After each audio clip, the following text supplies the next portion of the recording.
ဒီနေ့ငါတို့နေတဲ့ခန်းချီကိုလိုက်ပြပေးပါမယ်ငါတို့နေတဲ့ခန်းချီโอเคငါတို့ဒီနေ့ခန်းချီသွားတဲ့၃ယောက်ပေါ့နော်တကယ်ချင်းနေငါတို့နေပူပါတယ်ဒီနေ့တော့နေတာလေဆိုတော့အရင်ဖြိုစရာကောင်းတယ်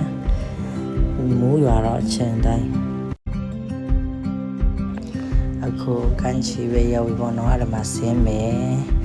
အဲ့ဒါမှဒါဆင်းရတယ်နော်ဒါချီတော့ညောင်းရတယ်လာလာလေးနဲ့သွားပါတယ်တကယ်ချင်းကတော့ရှိမှာရှိမှာ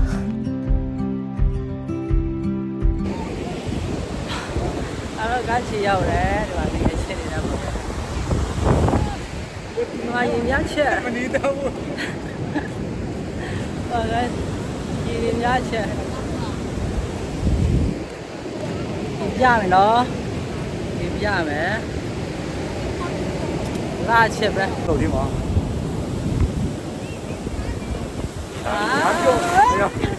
你哪里地道？阿没有。娘鸡的话。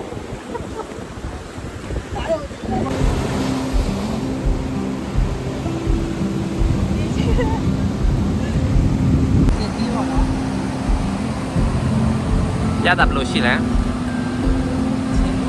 ချိန်မို့ချိုးတာပေါ့အရန်လာနေတဲ့ဟိုဘက်ကိုလိုက်ပြပေးပါမယ်ဒီနေ့နေတာတယ်ဆိုတော့ကောင်းတယ်လူတွေမများသေးဘူးငါတို့ကဆော့ဆော့သွားတယ်ဆိုတော့ညနေပိုင်းမှာပဲလူတွေပြေးရမှာ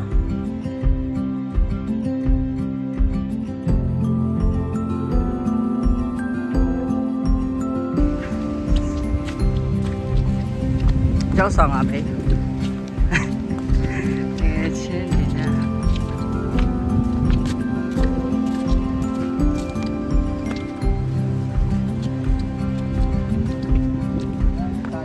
တဲ့နင်းတော့လည်းပေါ့ဟိုမှာကြည့်မယ်ငါရိုက်မယ်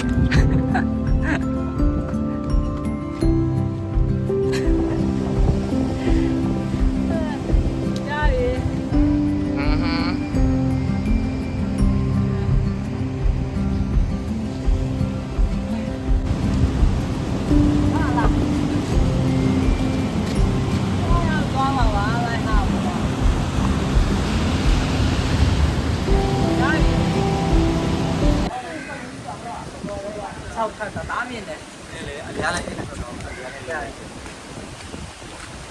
အဲ့ဒါ Lighthouse ပေါ်အနေနဲ့ပွင့်ပေါ်တော့အရန်ตายရတော့ Lighthouse ပေါ်အနေဆင်းပါပြီဒီဘက်အပြန်ကိုပြန်ပြမယ်နော်ပြန်တော့မယ်ဆိုတော့